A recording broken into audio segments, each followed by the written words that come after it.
हरे कृष्णा.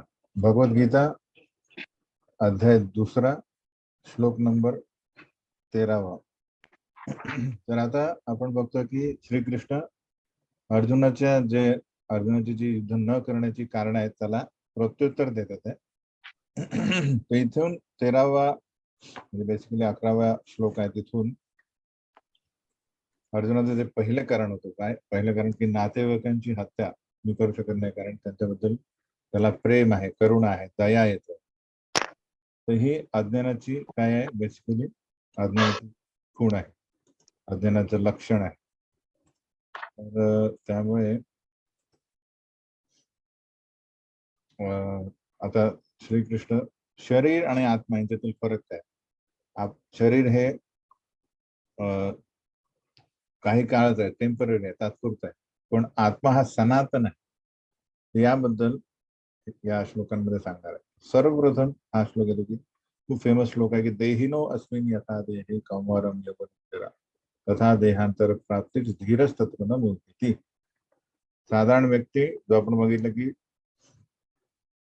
कृपण आणि धीर मनुष्य यांच्यामध्ये फरक बघितला की जो शरीर आणि आत्मा याच्यातील फरक जाणतो.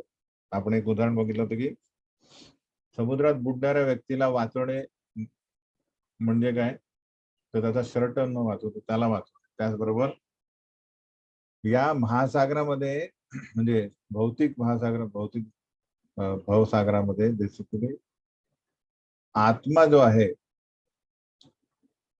तो डुबतो आहे. तो ऍक्च्युली एका लाटेवरून दुसऱ्या लाटेत अशा प्रकारे तो अस्वस्थ आहे, त्याला वाचवणं. हे शरीर त्याची ती बदलतात. त्या शरीराबद्दल आपण काळजी घेऊन पाहिजे. ते इथे प्रभुपाद तात्पर्यामध्ये यात लिहितात की तर या श्लोकाचं भाषांतर काय की ज्याप्रमाणे एखादा बालक जो आहे, एखादा जीव जो आहे तो बालक शरीरात येतो, त्यानंतर तो यौवन होतो, त्यानंतर तो वृद्ध होतो, त्यानंतर तो मरण पावतो, तर त्यानंतर तो परत त्याला शरीर मिळतं. या स्थित्यंतरामुळे, त्याच्या शारीरिक स्थित्यंतरामुळे, शारीरिक बदलामुळे धीर मनुष्य गोंधळून जात नाही. तर धीर मनुष्याची व्याख्या काय आहे, प्रभुपाद तात्पर्यावर लिहितात.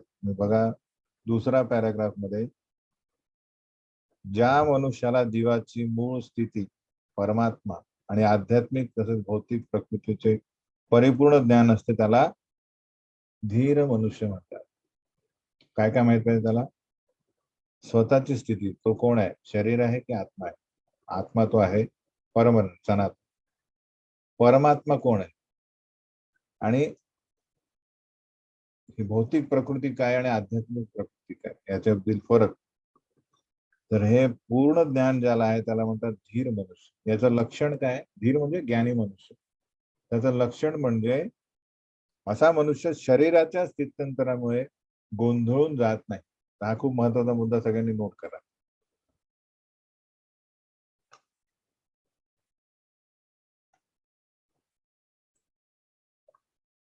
हे तुम्ही व्हिडिओ चालू करा म्हणजे मला प्रोत्साहन मिळेल कोणी बघताय की काय. ठीक आहे. तर हा सर्वात पहिला मुद्दा की आत्मा विविध प्रकारचे शरीर धारण करतो. एक शरीर धारण केल्यानंतर तो विविध प्रकारे त्याच्या शरीरात बदल होतात.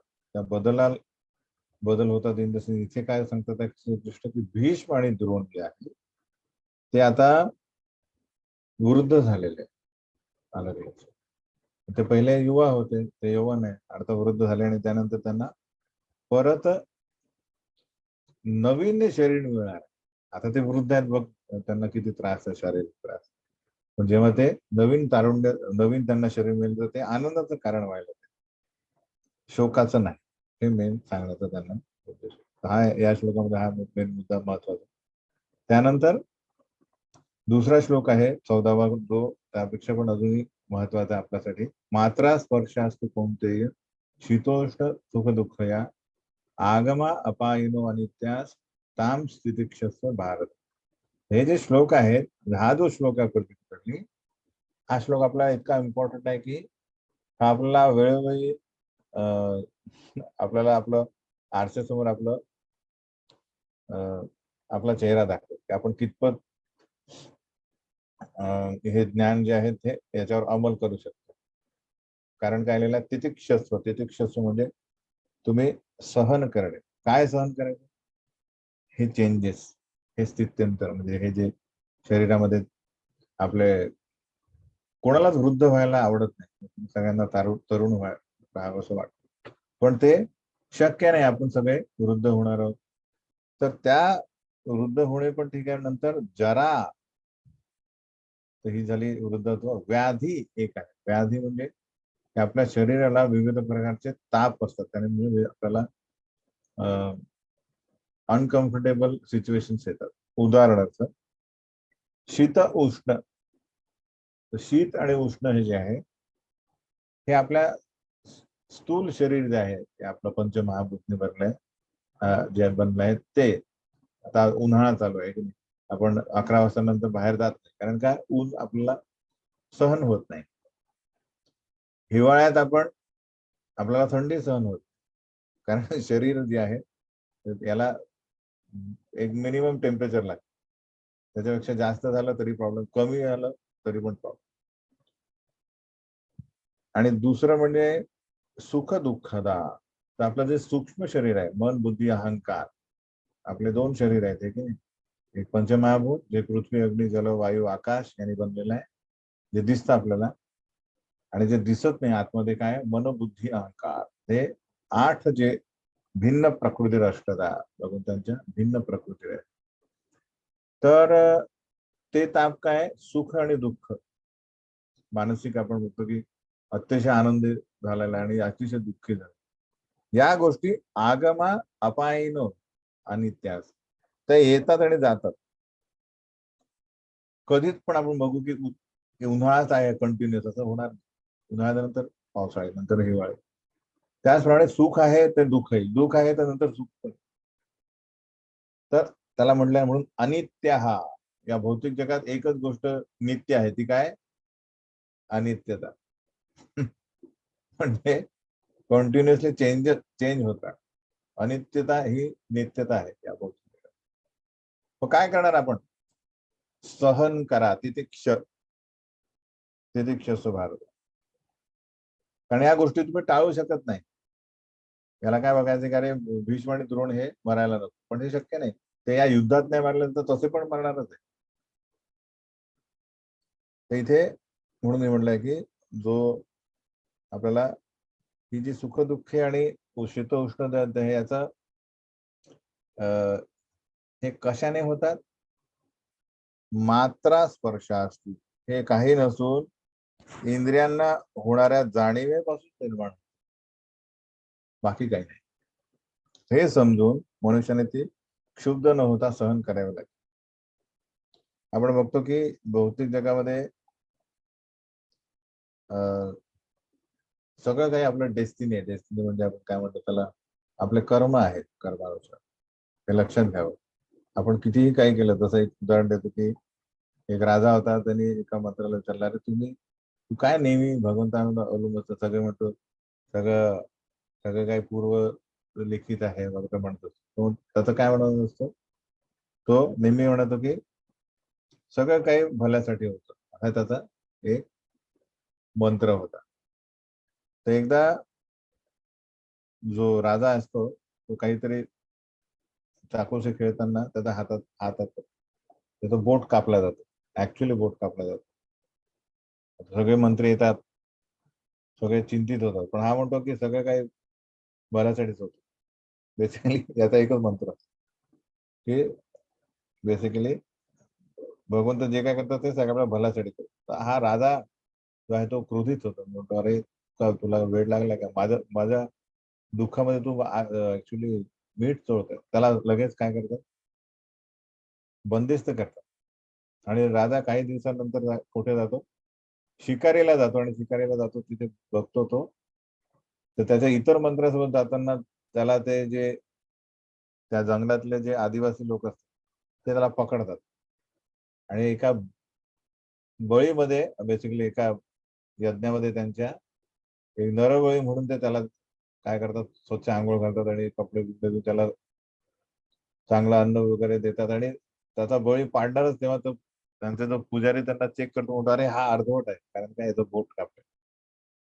थोड्या आपल्याला पूर्ण बळी पाहिजे, नाही तर आपला यज्ञ संपूर्ण होणार नाही.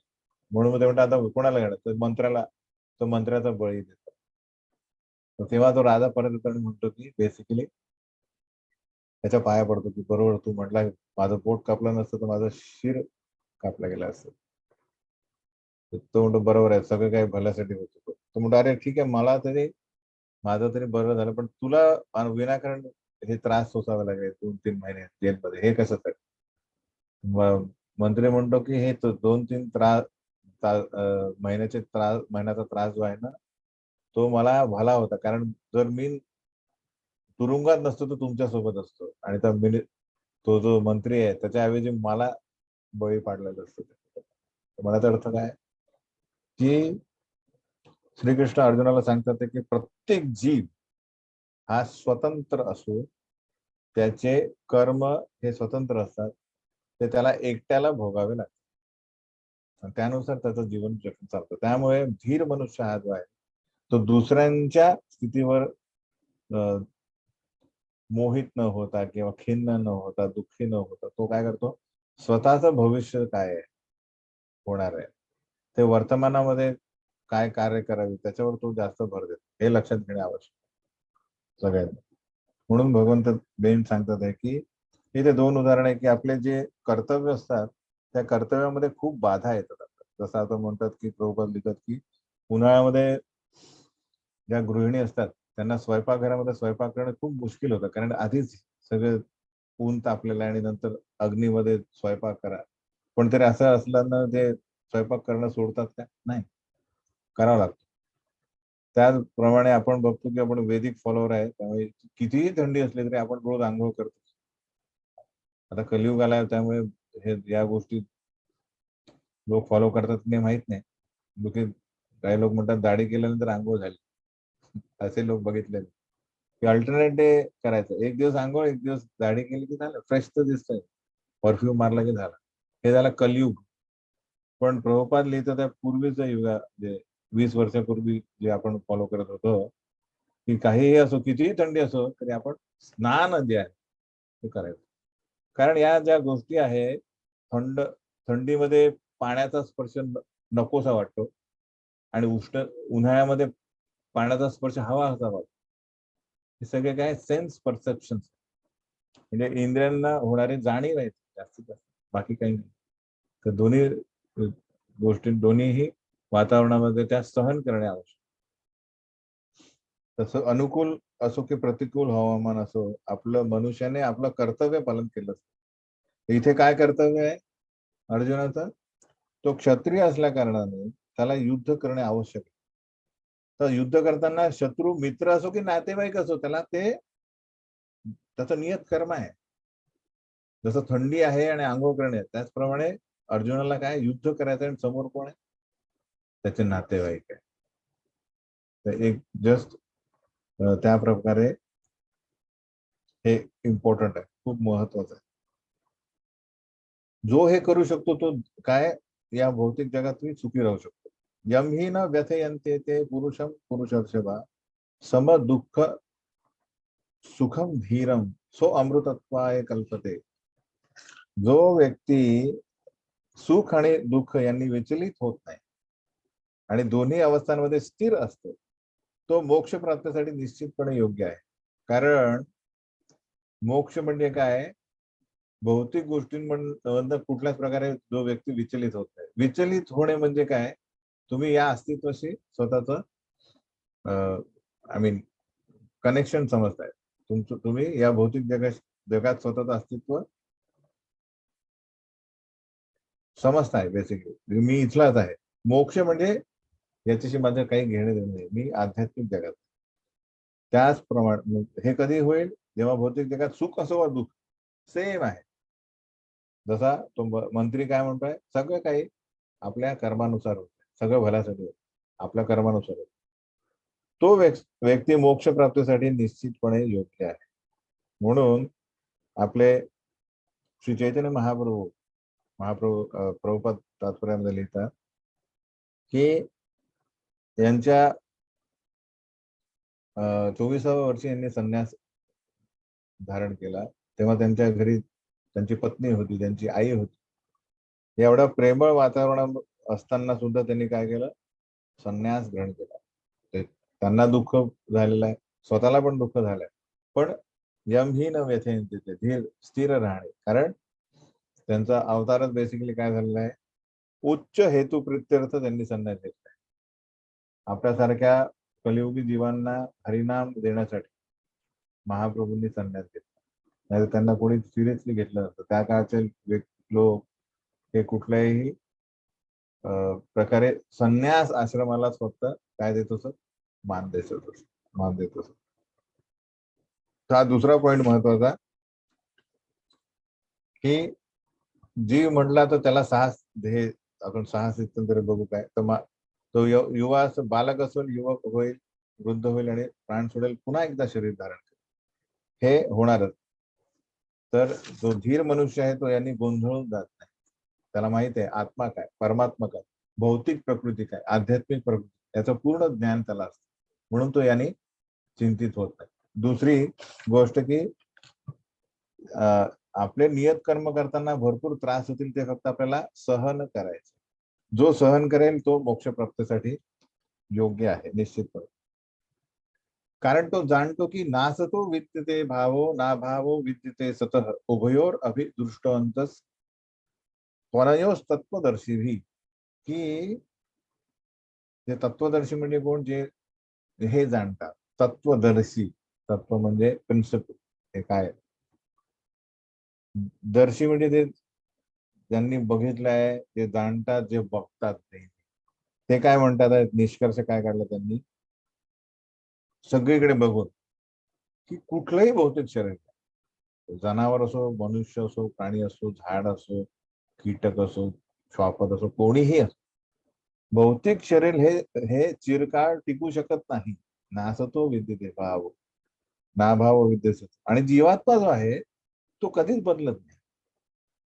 आपण बघतो बालपणी जो आहे आणि वृद्ध आहे, तरी त्याला वृद्ध अवस्थेमध्ये सर्व बालपणचं यौवन सगळं काही आठवतं, कारण तो आत्मा बदलत नाहीये. शरीर एकदम बदललं, ओळखू येणार नाही, पण त्याला सगळं काही माहित आहे. आणि तो बेसिकली सनातन असल्या कारणाने त्याला हे माहिती आहे की कृष्ण हे त्याचे स्वामी आहे. पण तेव्हा भक्तीमध्ये जागृत झाल्यानंतरच आपण हे हा साक्षात्कार आपल्याला होईल, अर्थात सुरुवात होईल. तोपर्यंत तो इतरांची सेवा करत राहतो, काही नसेल तर स्वतःच्या शरीराची, स्वतःची सेवा. तर हे जे तत्वदर्शी लोक आहे, हे निष्कर्ष यांनी का काढलाय, या दोन्ही स्वरूपांचा अभ्यास करून सांगितलाय. काय की जीवात्मा जो आहे हा कधीच बदलत नाही, पण शरीर हे सदैव बदलतं, हे कधी चिरकाळ टिकू शकतच नाही. म्हणून हे समजा आपल्याला माहित आहे, तर अविनाशी तू तद्विधी येन सर्वमिदं ततं विनाशम अव्ययस्यास्य न कश्चित कर्तुं अर्हति. जे संपूर्ण शरीराला व्यापून आहे ते अविनाशी आहे असे तुझा, म्हणजे हे शरीर आहे, त्यात आपल्याला समजा पाठीला कोणी असं थाप मारली तर आपल्याला लगेच कळतं की नाही, किंवा हाताला चिमटा काढला पण पूर्ण शरीराला कळतं की अरे इजा झाली. कसं काय कळतं? कारण या पूर्ण शरीरात चेतना आहे, जी चेतना कशाचं लक्षण आहे, या शरीरात आत्मा आहे, त्याचं लक्षण काय, चेतना सर्वगत आहे. म्हणून जो सर्व शरीराला व्यापून आहे, म्हणजे जो आत्मा हा अविनाशी आहे, हे जो जाणतो, त्या अविनाशी आत्माचा कोणीही नाश करू शकत नाही, हे जाणणे. तर हे कशा प्रकारे नाश करू शकत नाही, तर आपण म्हणतो, आपण बघू की शरीर ज्या ज्या ज्या विविधरित्या याचा नाश होऊ शकतो, त्या त्या क्रिया आत्म्याला इजा करू शकत नाही. उदाहरणार्थ आपण पुढे बघणार आहोत, पण त्याआधी हा आत्मा काय हे सांगा, अविनाशी आत्मा आहे. तर या आत्म्याचं जे दोन वैशिष्ट्य इथे सांगितलं, की हा आत्मा जो आहे हा वैयक्तिक आहे. वैयक्तिक म्हणजे प्रत्येक शरीराशी तो वैयक्तिक आहे. एका शरीराच्या ज्या जी जो चेतना आहे ती त्या शरीरापुरतीच मर्यादित असते. म्हणून म्हणतो की काही लोक दुःखी असतात आणि म्हणतात अरे तुला काही समजत नाही का मला किती दुःख होत आहे. तर तो म्हणा मला कसं समजणार, कारण ते समजू शकणारच नाही. कारण आपण वेगवेगळे आहोत. दुसऱ्याला किती आनंद होत आहे हे आपल्याला कळतं, कारण आपण आपल्या शरीराच्या सुखदुःखाची जाणीव दुसऱ्या शरीराला होऊ शकत. ही वैयक्तिक आत्मा आहे आहे हा हा प्रत्येक आत्मा हा काय सनातन आहे, चिरकाळ टिकणार आहे, याचा नाश होऊ शकत. याचा साईज किती आहे याची साईज अशी आहे, बालाग्र शतभागस्य शतधा कल्पितस्य च भागो जीवस्य विज्ञेय सचांतत्याय कल्पते. की आपल्या केसाचा म्हणजे एक केस तोडला सपोज आणि केसाच्या वरचा जो भाग आहे एकदम अग्रभाग त्याचे 100 तुकडे केले सपोज आणि त्यातला एक भाग घेतला आणि त्याचे परत 100 तुकडे केले, तर तो एक जो भाग असेल त्याला तेवढा आत्म्याचा साईज म्हणजे तो दिसत. म्हणूनच पुढचे त्याची वैशिष्ट्य दिसत. आपल्याला बेसिकली आत्म्याचे गुणधर्म काय जे आपल्याला दाखवायचे, तर त्याला हा एक गुणधर्म आहे की तो दिसत नाहीये, हा चर्मचक्षू नाही, तो अचिंत्य आहे. कारण तो बालाग्र शतभाग म्हणजे एवढा 10,000वा पार्ट आहे एका आपला केसाच्या टोकाचा.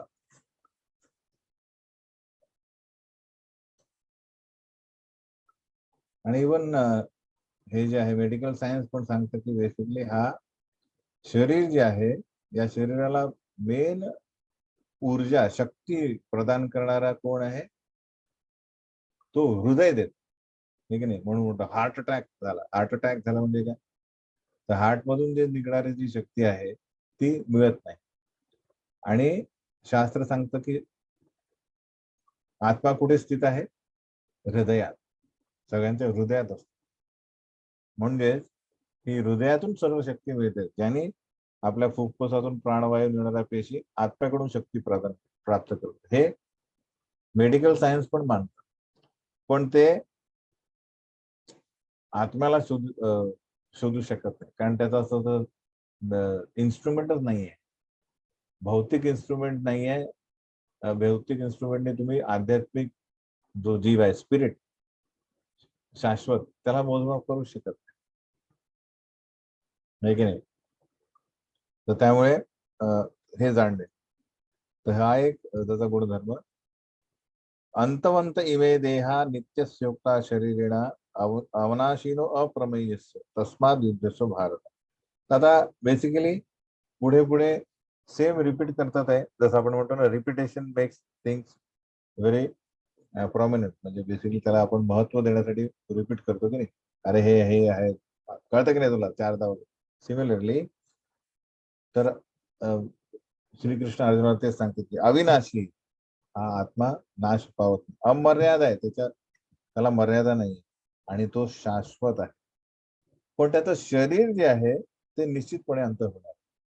तर हा एक पॉइंट नेहमी क्लिअर करतात आहे श्रीकृष्ण, की तू त्यांच्या शरीराबद्दल काळजी करू आणि आत्मा कधी मरण होत. आता मेन मुद्दा येणार आहे 19व्या.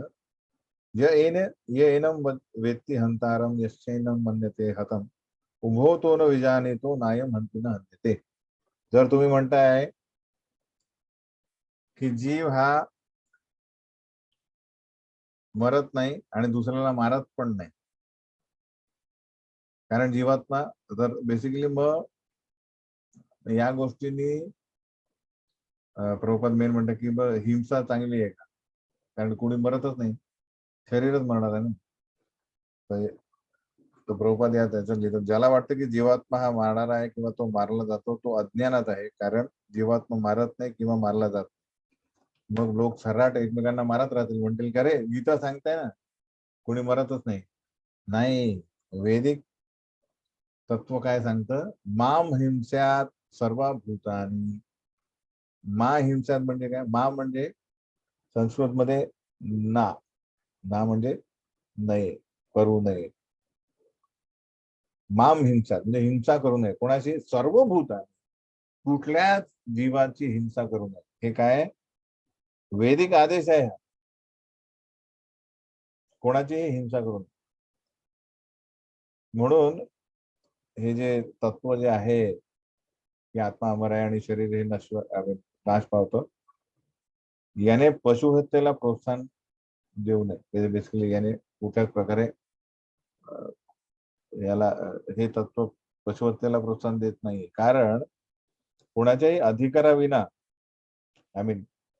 अधिकाराविना कोणाच्या शरीराची तुम्ही हत्या करू शकत नाही, कारण ते निंदनीय आहे आणि राष्ट्राच्या आणि भगवंतांच्या दंड संहितेनुसार निश्चितच दंडनीय. म्हणजे आपण बघतो की आपल्या म्हणजे देशामध्ये काही काय होईल, शिक्षा होईल. एखादा त्याला समजा गुन्हा केला, बेसिकली खून केला, त्याला काय होईल, राष्ट्र तर सरकार त्याला शिक्षा करेल, पण वरती एक सरकार आहे यमराज, ती त्याला शिक्षा करते परत. ही भगवंतांची दंड संहिता आहे. म्हणून कुठल्याच प्रकारे अधिकाराविना कोणी कोणाची हत्या करू शकतो. मग अधिकार काय तो आपण पुढे पुढच्या श्लोकांमध्ये बघणार आहे. बेसिकली अधिकार कोणाला समजा, उदाहरण एक घ्या डॉक्टर आणि एक घ्या चोर. एखादा चोर आहे, तो समजा चाकू घेऊन आला आणि तो आपल्याला दाखवेल मारेल वगैरे, तर आपण काय करू, तर बेसिकली आपण पळून जाऊ आणि त्यांनी समजा मारलं तर त्याला शिक्षा होईल, कोणाला पुण्याला शिक्षा होईल. पण डॉक्टर आहे तो चाकू घेऊन आपल्याला येईल, तो आपल्या बेसिकली आपल्या शरीरावर चाकू मारेल जिथे जे आहे, आपण त्याला पेमेंट देतो हे की नाही, की एवढा खर्च झाला डॉक्टर, थँक्यू व्हेरी मच, ठीक आहे. कारण काय की तो जाणणारा वेगळा आहे. डॉक्टर जो आहे तो चाकूचा उपयोग जाणतो, हिंसेचा उपयोग जाणतो, कशासाठी करता तो, तर जे नको आहे ते शरीराचे तो ते काढून सर्जरी करून तो त्याला जीवनदान देतो, म्हणून त्याला लोक पेमेंट करतात, फीज देतात. खुण्याबद्दल तसं करत नाही. म्हणून अधिकार आणि जो ज्याला ज्ञान नाहीये तो हिंसा करू शकतो. हिंसा इन द सेन्स शरीराशी वस्तूचा उपयोग काय आहे हे जाणलं नाही तर तो तशा प्रकारे चाकू कसा आणि कुठे वापरावा हे त्याला माहित नसेल समजा, तर तो अज्ञानी मनुष्य समजावा.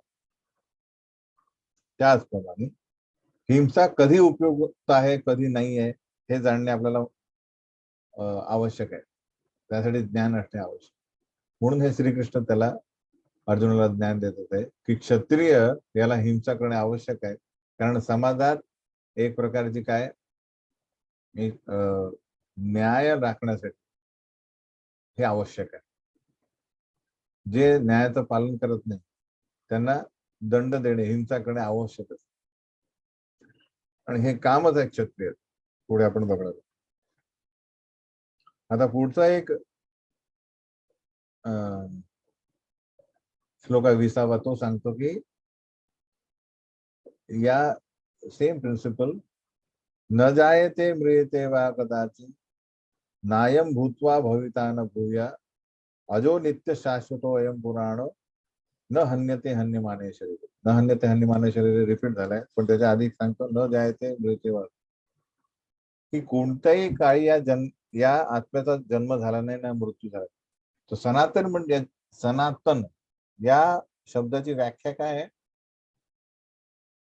की ज्याचा जन्म ज्याचा म्हणजे ओरिजिन माहित नाही आणि त्याचा अंतही नाही. त्याचा जन्म झाला कधी ते माहित नाही आणि त्याचा अंतही नाही होणार, त्याला म्हणतात सनातन. त्याचा जन्म झाला होता असेही नाही, त्याचा जन्म होतो असेही नाही आणि त्याचा जन्म होणार आहे असेही नाही. कारण आत्मा अजन्म आहे, सनातन आहे, नित्य अस्तित्वात असणार आणि पुरातन आहे. शरीराचा नाश झाला तरी आत्म्याचा नाश होत नाही. हा एक मेन प्रिन्सिपल लक्षात घ्या. तर मग मेन होतं काय, तर शरीर बदलतं. कसं बदलतं, तर मातेच्या गर्भात आत्मा शरीरात जन्म घेतो, तो बाहेर येतो, काही काळासारखं राहतो, त्याची वाढ होते, त्यानंतर त्याच्यात तो अजून प्रजोत्पादन करतो, अजून शरीर निर्माण करेल, त्यानंतर हळूहळू त्या शरीराची झीज होते, तो वृद्ध होतो आणि तो शेवटी मरण पावतो. शरीर, आत्मा तेवढाच राहील, आत्मा तोच आहे, तो दुसरं शरीर धारण. तर हे तात्पर्यामध्ये 6 स्थित्यंतर लिहिली. कुठली शरीराची 6 स्थित्यंतर आहे. गर्भातून जन्म घेणे हा श्लोक नंबर आहे 20वा. जन्म घेणे, काही काळ राहणे, त्याची वाढ होणे, काही परिणाम उत्पन्न करणे, झीज होणे नंतर आणि लुप्त होणे. परंतु आत्मा अशा परिवर्तनातून जात नाही. आत्मा सेम राहतो, तो स्पिरिट. तो फक्त काय म्हणतात त्याला, या शरीराद्वारे अनुभव घेत राहतो. हा खूप महत्वाचा श्लोक आहे, जो आपल्याला जाणतो की आता आत्मा आणि परमात्मा हे जे आहेत त्याच्याबद्दल थोडी माहिती आपण करू की आत्मा आणि परमात्मा म्हणजे कोण आहे. आपण बघितलं, परमात्मा म्हणजे श्रीकृष्णच आहे, जे आपला विस्तारित रूप, अंशरूपी सगळ्यांच्या हृदयामध्ये आहे. म्हणजे आपल्या हृदयामध्ये आपण आहोत आणि आपल्यासोबत परमात्मा आहे. पण आपल्यात आणि परमात्म्यामध्ये फरक काय आहे, तर आपण गुणात्मक दृष्ट्या परमात्म्याशी समान आहे. गुणात्मक दृष्ट्या म्हणजे भगवंतही सनातन आहे, आपणही सनातन आहे, पण परिमाणात्मक दृष्ट्या आपण फरक आहे. कारण भगवंत विभू आहेत, आपण अंश आहोत त्यांचे. ते स्वामी आहेत, आपण सेवक आहोत, हे लक्षात घेणे आवश्यक.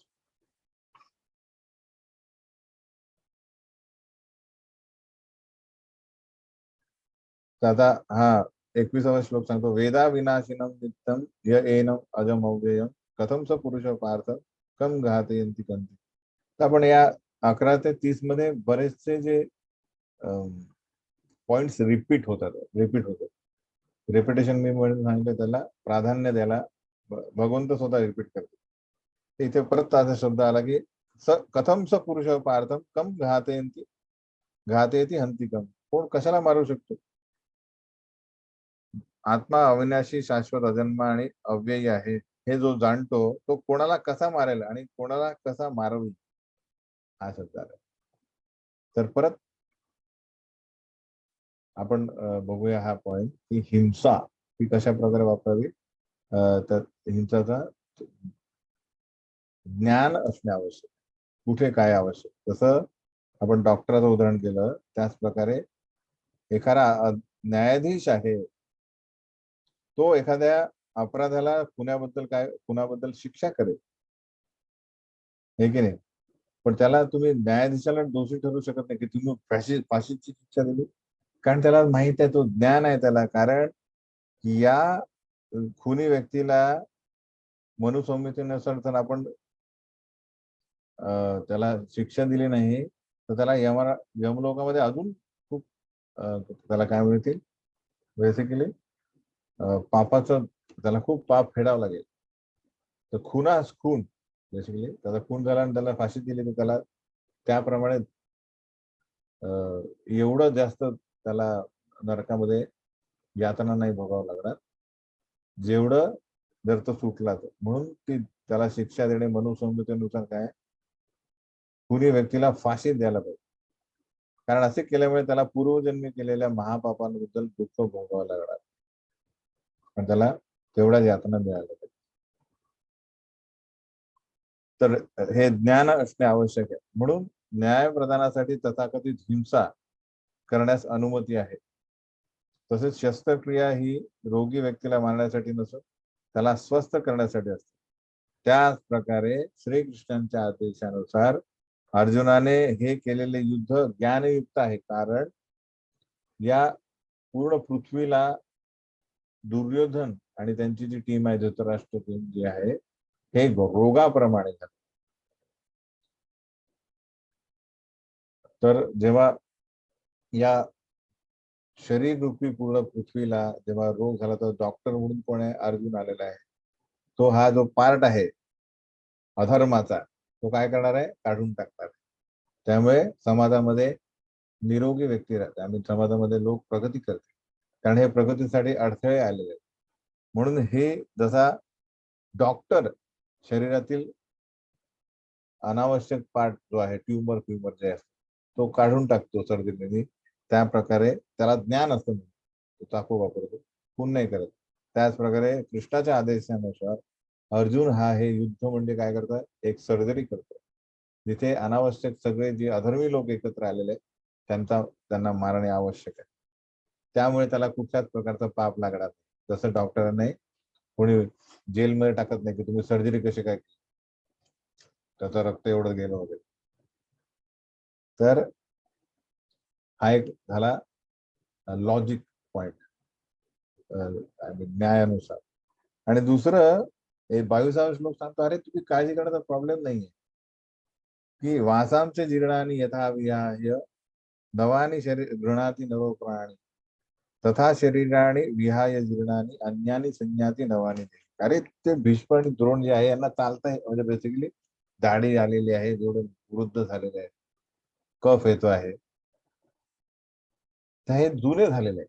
तर जसं आपल्याकडे वस्त्र जे आहेत ते जुने झाल्यानंतर आपण काय करतो? फेकून देतो, हे की नाही, आणि नवीन शर्ट घेतो, वस्त्र घेतो. त्याच प्रकारे शरीर पण जे आहे, आत्मा हे वस्त्राप्रमाणे वापरतो आणि ते जुने झाल्यानंतर तो ऍक्च्युली सोडतो. हे उदाहरण लक्षात घ्या सगळेजण. जोपर्यंत आत्मा या शरीरामध्ये राहण्याची इच्छा धरतो बेसिकली, तोपर्यंत तो तो राहू शकतो. बेसिकली इन द सेन्स लोक का सोडतात? जसं आता उदाहरण, समजा एखाद्याचा फ्लॅट आहे, 30 वर्ष तो 40 वर्ष त्या फ्लॅट मध्ये राहतो, खूप बेडबग झालेले आहे, सपोज पाणी गळत आहे, बाथरूम थंडामध्ये वरतून पाणी टपकत आहे, ठीक आहे ना, आणि सगळे ते क्रॅक पडलेले आहेत, दार त्या भेगा पडलेल्या आहेत, दाराला हे झालं, टर्माइट लागलं. तर अशा अवस्थेमध्ये लोक राहू शकतात का नाही? ते म्हणतात अरे पहिले दुसरं नवीन घर बघा, आणि ते तो त्याला तिटकार आहे तो म्हणून तो जातो तो दुसऱ्या फ्लॅट, हे की नाही. त्याच प्रकारे जीव पण तो बघतो की ह्या शरीराने मला माझ्या इंद्रिय तृप्ती होत आहे, दिसत आहे का, ऐकायला येत आहे का, खाता येत आहे का, वाज जोपर्यंत तो करतोय तोपर्यंत तो तिथे राहील, जेव्हा नसेल तो तिथून तो सुटका येत आहे लक्षात. तर हे शरीर म्हणजे आत्मा एका वस्त्राप्रमाणे वापरतो. जसं एखादा आपण आपण म्हणू की आपण स्वतः हे फ्लॅट वगैरे जसे आपण बघतो की एक घेतला जुना झाला दुसरा, त्याप्रमाणे. म्हणून भीष्म आणि द्रोण जे आहे त्यांची शरीर जुनं झालेलं वस्त्र, नवीन शरीर घेणार आहे. त्यामुळे तू आनंदी झाला पाहिजे तुझ्या आजोबांना बघून की त्यांना नवीन शरीर मिळालं, तरुण. आता 23 ते नंतर ना बहुतांश जे आहेत श्लोक दाखवतात की ज्या ज्या प्रक्रियेने शरीराची हत्या होऊ शकते, शरीर नाश पावू शकतं, त्या त्या क्रिया आत्म्याला कुठल्याच प्रकारे इजा करू शकत. नैनम छिंदन्ति शस्त्राणि नैनम दहति पावकः न चैनम क्लेदन्ति आपो न शोषयति मारुत. तर काय काय प्रॉब्लेम आहे आपल्याला? शरीराचे शस्त्राने तुकडे केले जाऊ शकतात, हे की नाही, किंवा अग्निद्वारे तो जाळला जाऊ शकतो. शरीर पाण्याद्वारे तो, आपण समजा फ्लड आला तर आपण मरू शकतो, वाऱ्याने आपण प्रॉब्लेम म्हणजे वादळामुळे प्रॉब्लेम होऊ शकतो. पण आत्म्याला या कुठल्याच गोष्टीने प्रॉब्लेम नाही. शस्त्राने तुकडे करू शकतात, कारण एवढा तो छोटा आहे, तो दिसतच नाही, काय तुकडे काय करणार. अग्नीचा प्रॉब्लेम नाही, पाण्याने काही भिजवता येत नाही किंवा वाऱ्याने सुकवता येत. अच्छेद्यवयम, अच्छेद्य म्हणजे न तुटणारा, तो त्याला दिसणार, तर छेद्य काय करणार तू? अदाह्योयम, परत तेच न जळणारा, रिपिटेशन. अक्लेद्यो अशोष्य एवच, तेच न विरघळणारा आणि बेसिकली न सुकणारा. नित्य सर्वगत स्थानूर अचलो अयम सनातन. आता हे नवीन लक्षण आलेले आहे. नित्य आपण बघितलं, सर्वगत सर्वगत म्हणजे हा आत्मा सगळीकडे असू शकतो. आपण इमॅजिन नाही करू शकत. आपलं शरीर हे अग्नीत राहू शकतं का? जळून खाक होईल. पण अग्नीमध्ये पण विविध प्रकारचे बॅक्टेरिया असतात. बॅक्टेरिया म्हणजे त्यांना शरीर आहे, आत्मा आहे. तो आत्मा अग्नीमध्ये राहू शकतो, पाण्यात राहू शकतो, सगळीकडे. तर म्हणून त्याला म्हटलंय सर्वगतः. इवन सूर्यामध्ये सूर्य लोक आहे, तिथे वस्ती आहे, राजा आहे, त्याची प्रजा आहे. आपल्याला सूर्यकिरण उन्हाळ्यात जास्त झाली तर आपल्याला सहन होत नाही, कारण आपलं पृथ्वीचं शरीर आहे. मेन पर्सेंटेज आपलं काय आहे? पृथ्वी आहे. त्यांचं अग्नी आहे. सूर्य लोकांमध्ये काय मेन? अग्नी मेन घटक आहे. त्यामुळे ते सूर्य लोकात राहू शकतात. आत्मा सेम आहे आपल्यासारखा. म्हणून सर्वगत म्हणत सर्व ठिकाणी राहू शकणारा आत्मा. अचलो अयम सनातन. अचलो म्हणजे हा खूप महत्वाचा वर्ड आहे. तर प्रभुपाद सर्वगत सर्व व्यापी म्हणजे काय? तो भूमीवर, पाण्यामध्ये, हवेमध्ये, पृथ्वीच्या पोटात, अग्नीमध्येही राहू शकतो. आणि अचलचा निश्चल म्हणताय. निश्चल म्हणजे, तर लक्षात घ्या हा पॉइंट. अजामिलची स्टोरी तुम्ही ऐकली असेल, त्या पॉइंट म्हणून सांगतो. अजामिल हा एक वृद्ध व्यक्ती आहे, जो मरणाला टेकला आहे, खूप पापी आहे. तर त्याला घेण्यासाठी कोण आलेलं आहे? यमदूत आलेले आहे. यमदूत आलेले आहेत आणि ते काय करतात? अजामिलचं जे सूक्ष्म शरीर आहे, मन, बुद्धी, अहंकार, त्याला तो यमपाश लावतो आणि त्याला त्याच्यातून खेचतात. जसं आपण बघितलं की आत्मा जो आहे त्याचा साईजच नाही, त्याला फास कसा लागणार आहे की नाही? तुम्ही कोणाला पकडू शकता फास आहे, ज्याला त्याला शरीर म्हणजे बेसिकली काय, तो दिसतो. तर मन, बुद्धी, अहंकारचं जे सूक्ष्म शरीर आहे त्याला यमपास लागतो, शरीराला नाही. शरीर तर इथे जाण्यासाठी ठेवून देतात, काही जाळतात, काही गाडतात, हे की नाही? तर आत्मा हा दोघांशी तादात्म्य ठेवतो. कोणाशी? आपलं सूक्ष्म शरीर आणि आपलं स्थूल शरीर. तर जेव्हा स्थूल शरीरातून त्याला ओढतात तेव्हा तो म्हणतो, अरे मला जायला पाहिजे. तर तो इतका आसक्त, आपण आपल्या इच्छांशी एवढा आसक्त असतो की हे शरीर आता जात आहे, पण माझी इच्छा, माझी बुद्धी, माझा अहंकार, हे आपलं अस्तित्व मेन आहे. त्यासोबत आत्मा त्याच्यासोबत यमदूतासोबत जातात. त्याला जायची गरज नाही, त्याने ठरवलं तर तो नाही जाईल बेसिकली. पण ते तसं होत नाही, कारण आपलं अस्तित्व या भौतिक जगात कशासाठी आहे? कारण आपण बद्ध आहोत. बद्ध म्हणजे या सगळ्या जे घटक आहे, 8 घटक, त्यांनी आपण बद्ध झालेलो आहे. आपण स्वतःच बद्ध केलेलं आहे. म्हणून अचलो असूनही आपण ती आसक्ती जी आहे ती आपल्याला चल करते म्हणजे सगळीकडे आपल्याला फिरवते. ऍक्च्युली आपण निश्चल आहोत. निश्चल इन द सेन्स आपल्याला स्वातंत्र्य आहे काही, जे आपण स्वतः निर्णय घेऊ शकतो. पण आपलं जे आसक्ती जी आहे आपली, ती आपल्याला इकडे तिकडे फिरवते. तर अशा प्रकारे हा मुद्दा आहे. परत हा अव्यक्तोयम अचिंतोयम अविकार्यो अयम उच्यते तस्मात एवं विदित्वेन नानुशोचितुम अर्हसि. परत झाला की अव्यक्त म्हणजे अदृश्य आहे, हे बघितलं आपण. अचिंत्य आहे, अकल्पनीय आहे. अकल्पनीयच आहेत म्हणजे जसं आपण म्हणतो की आपली लॅबोरेटरी आहे, त्यात आपण सगळं रासायनिक प्रयोग करतो, त्यांनी शोधून काढतो, अरे हे असं. तर आत्म्याला शोधून काढण्यासारखं असं कुठला प्रयोगच नाही, कारण हे प्रायोगिक ज्ञान नाहीये. फक्त वेद अध्ययन केल्यानेच आपण आत्म्याबद्दल काय करू शकतो? ज्ञान प्राप्त करू शकतो. अशा पुष्कळच्या गोष्टी ज्या आपल्याला अंदाजच लावा लागतो बेसिकली, हे की नाही? तर आपण त्या करू शकत नाही. जसं उदाहरणानुसार प्रभुपाद देतात की आपला पिता कोण आहे याचा शोध घेणे डीएनए थ्रू आपण करू शकतो का? या जगामध्ये कित्येक पुरुष आहेत, सगळ्यांचे डीएनए चेक करत असलं तर आपण मरून जाऊ, पण लोक संपणार नाही. म्हणून का आपण काय करतो? कोणाला सगळ्यात सोपा उपाय काय? मातेला विचार, कोण आहे पिता. माता जे सांगतात तो पिता आहे. सिंपल. त्याच प्रकारे वेद जे आहेत ते आपले पिता आहे, बेसिकली माता आहे. ते सांगतात की पिता कोण आहे. पिता कृष्ण आहे. वेद काय सांगतात आपले, आपले पिता कृष्ण. तर सिंपल ज्ञान आहे, तर याच्यात प्रायोगिक नाहीये, प्रयोग करण्याची गरज नाही. म्हणून त्याला म्हटलं अचिंत्य, अविकार्य, अपरिवर्तनीय. आपण पहिलेच बघितलं. म्हणून म्हणतात की या सगळ्या गोष्टी जे जाणल्यानंतर तू शरीराबद्दल शोक करतो. अर्जुन कृष्णाचं एकच सांगणं आहे, अथ चैनम नित्यजातम नित्यम वा मन्यसे मृतम तथापि त्वं महाबाहो नैनम शोचितुम अर्हसि. प्रत्येक श्लोकानंतर तुम्हाला हे आढळेल, नैनम शोचितुम अर्हसि. शोक करू नको, शोक करू. कारण त्याला दया किंवा शरीराबद्दल अनावश्यक करुणा आलेली.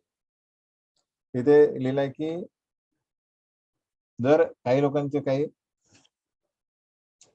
फिलॉसॉफीज असतात, ते म्हणतात की एक फिलॉसॉफी काय आहे की आत्मा हा नित्य जन्मतो आणि नित्य मृत होतो, असं लोकांचं काय म्हणणं. जर असं असलं तरी शोक करण्यासारखं काही प्रॉब्लेम नाही. कसा? फर्स्ट थिंग घेऊ आपण. पहिलं, काही लोकांचं म्हणणं आहे की अरे हे जे हिची जीवनाची लक्षणं जी आहेत ती कशी प्राप्त होतात, कशी प्रकट होतात.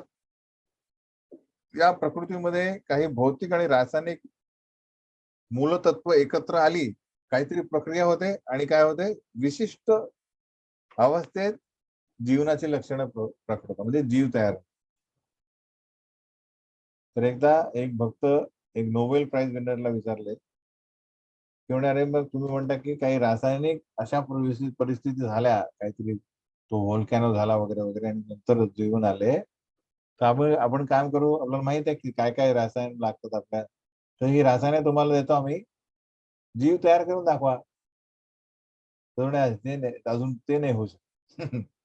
तर तर अशी ही बोगस फिलॉसॉफी आहे. तर कुठल्याच प्रकारे जीवन हे रसायनामधनं जीवन येत. आणि मग समजा रसायनच आहे, सपोज तुम्ही समजता, तर मग काही रसायन समजा रसायनाचा साठा नष्ट झाला, तर काय लॉस झाला. तुम्ही म्हणता की हे जे जीवन आहे हे रसायनामुळे आलेलं आहे, तर मरू द्या ना. रसायन काय महत्वाचं रसायन, हे की नाही. आणि दुसरं तत्व काय म्हणतो की शरीर संपलं की आत्मा पण मरतो. तर ही फिलॉसॉफी आहे की शरीर म्हटलं आत्मा मरतो, मग मरू द्या, मध्ये मग काय प्रॉब्लेमच नाही ना. शोक करण्याचा काय प्रॉब्लेम काय, शरीर नाही ना आत्माही नाहीये. तर हे बोगस फिलॉसॉफी दोन्ही आहे बेसिकली, जे ज्याला म्हणतात लोकायतिकास आणि वैभाषिक, ते दोन्ही फिलॉसॉफी जरी आपण मानल्या तात्पुरत्या फॉर नेम सेक, तरी शोक करण्यासारखं काही कारण नाही, श्रीकृष्ण सांगतो. कारण जातस्य हि ध्रुवम जन्म मृतस्य च तस्मात् अपरिहार्यर्थे नत्वं शोचितुमर्हसि. कारण जो जन्मला आहे त्याचा मृत्यू निश्चित आहे, आणि जो मृत झालाय त्याला जन्म निश्चित. आपण बघतो तो मेला आहे, त्याला दुसरं शरीर मिळेल, आणि जो जन्मला आहे त्याचा मृत्यू चालू झाला, हे की नाही. कारण त्याचं आयुष्य जे काय आहे 100 वर्ष आहे, 90 वर्ष, तेवढं तो जगणं म्हणजे तो मरणाचं तिकडे चाललेलं. तर हे सगळं आपल्याला माहित असतं, हे अपरिहार्य आहे, काहीही कोणी करू त्याच्यात करू शकत. तर मग आपण आपल्या कर्तव्य पालनातून शोक का करा, हे मेन सांगतो. काय तर शेवटचा पॉइंट आहे जो सांगतो की अव्यक्तादिनी भूतानी व्यक्तमध्यानी भारता अव्यक्त निधनानेव तत्र का परिदेवना. की या भौतिक जगात काही लॉस होत नाही, सगळे घटक आपल्याला जगात. जसं एक समजा प्लॉट आहे, त्याच्यावर इमारत बांधली, काय आणलं, विटा सिमेंट रेती सगळे आणले आणि काय बांधलं, बिल्डिंग बांधली. पहिले काय होतं, प्लॉट होता, काहीच नव्हतं. नंतर बिल्डिंग बांधली आणि काही वर्षानंतर ती उद्ध्वस्त केली. काय झालं, सगळे आपापल्या ठिकाणी चालले गेले. आता परत काय झालं, अव्यक्त झालं. त्याच प्रकारे तर सिमेंट जे आहेत, रेती विटा, त्या सगळ्या आपापल्या भूमीत काय होता, परत जसं विटा कशा झालेल्या, विटा मातीपासून बनल्या त्या परत माती होती, अशा इत्यादी रीत्या law of conservation of energy म्हणजे शक्तीच्या अविनाशत्वाचा नियम जो सांगतो की काहीच नष्ट होत नाही. पूर्वी काही नव्हतं, मध्ये काही झालं आणि नंतर अव्यक्त झालं, लॉस काहीच झाला नाही. अलग हे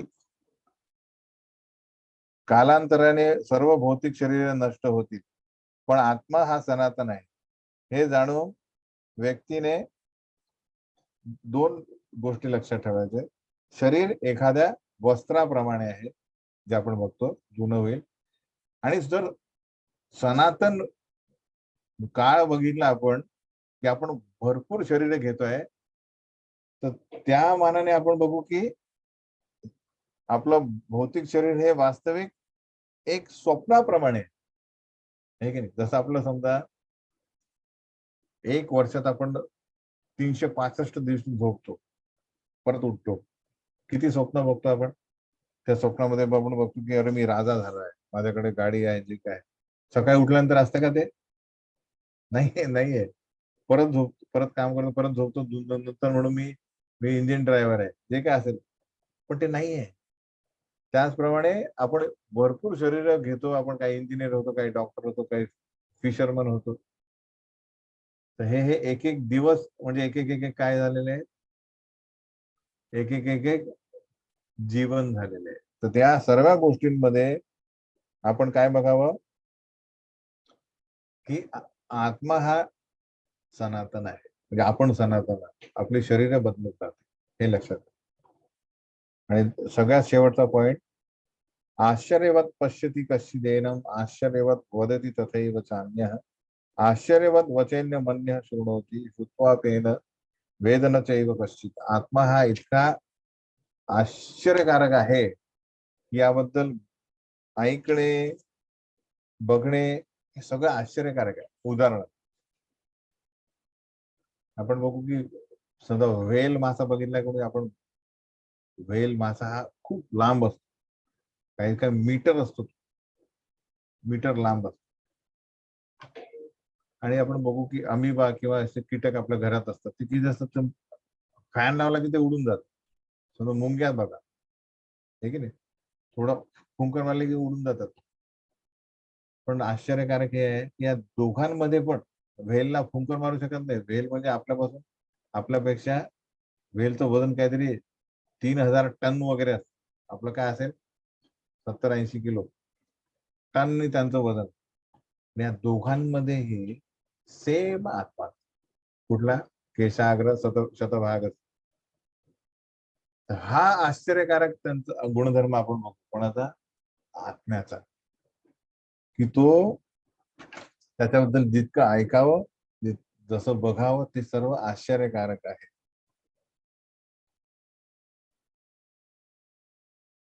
आणि जेवढं ऐकलं वर जरी आपण त्यांच्याबद्दल मुळीच जाणू शकत नाही. आत्म साक्षात्कार म्हणतो आपण, की परमात्मा जाणणे हे काय झालेलं नेक्स्ट स्टेप आहे. फर्स्ट स्टेप आहे आत्मसाक्षात्कार. मी कोण आहे, मी शरीर आहे की आत्मा आहे, हे जाणणे फर्स्ट स्टेज आहे. तर हेही जाणणे आपल्याला आश्चर्यकारक. हे एक तपश्चर्या आहे, साधना आहे, जे जाणणे. आणि म्हणून शेवटी लास्ट 30व्या श्लोकात म्हणतात की देही नित्य अवध्योयम देहे सर्वस्य भारत तस्मात सर्वाणी भूतानी न त्वं शोचित परत. काय म्हणतात आहे की देही, देही म्हणजे जो देहात वास करतो, त्याचा कधीच वध होत नाही. कोण देहात वास करतो? आत्मा. त्याचा कधीच नाश होत. नेक्स्ट, हे समजा आपल्याला माहित असेल तर तो पुरुष असो, स्त्री असो, किंवा घोडा असो, गाय असो, हे कोणी असो, तस्मात सर्वाणी भूतानी, कोणत्याही प्राणीमात्रांसाठी तू शोक करण्याची आवश्यकता नाही. कारण आपल्याला माहित आहे की देही, त्यांच्यात वास करणारा जो आहे तो सनातन आहे. त्याचा नाश कधीच होऊ शकतो, त्याचा कधीच वध होऊ शकत नाही. शरीर बदलत राहते. घोडा असो, गाय असो, माणूस असो, बाई असो, कुणी असो. लास्ट थिंग दिलेलं आहे. शोक करू नको, कारण हे धीर माणसाचं लक्षण नाहीये, आर्याचं लक्षण नाहीये, बुद्धिमान व्यक्तीचं हे नाही. तर हा झाला फर्स्ट त्याचा जो मेन होता की कुलधर्म. कुलधर्म म्हणजे अरे माझे नातेवाईकांना मारतो. आता नेक्स्ट श्रीकृष्ण सांगतात की अरे कुलधर्मापेक्षा क्षत्रिय धर्म म्हणजे तुझं जे कार्यधर्म, क्षेत्रधर्म, जे तुझं कार्य आहे, क्षत्रिय धर्म जो आहे तो श्रेष्ठ आहे. 31 ते पुढे जे आहे श्लोक त्याबद्दल त्यात आपण बघणार आहे की भगवंत सांगणार आहे की क्षत्रिय धर्म काय आहे, त्याचं ते दुसरं कसे कारण आहे त्याला प्रत्युत्तर देणार. ते आपण पुढच्या बुधवारी बघू. एवढ्यात काही प्रश्न आहे कोणाचे? तुम्हाला अनम्यूट केलेलं आहे, विचारू शकता काय.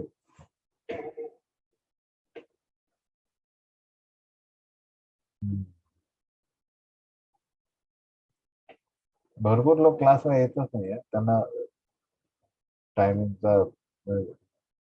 टीम लीडर्स थोडे ऍक्टिव्ह व्हा. सविता माताजी, बाकी कोण, प्राची माताजी, नांदेडचं कोण आहे ते बघा, चंचला देवी माताजी. तुम्ही सगळ्यांना जागृत करा, तुमच्या टीमला फोन करा. तुमचे ऐरोलीचे कोण आहेत, कामगार नगर, नंतर बदलापूरची टीम तर समोर गेली, तर तिसरा मॉडेल चाललाय. 13 चॅप्टर पोहोचले. तुम्ही सगळे सोबत आहेत, नांदेड, परभणी, ऐरोली, नंतर कामगार नगर. सगळ्यांना जागृत करा, सगळ्यांना बुधवारी बोलवा, ठीक आहे ना. आणि तुम्हाला एक दाखवतो काय करायचं. तुम्ही याच्यात गेलाय की नाही कधी? ही आपली वेबसाईट आहे e-learning.harekrishna.in. तिथे असं एक मिनिट, तुम्हाला शेअर नाही केलं ना, पहिला शेअर करतो. काय करतोय बघा.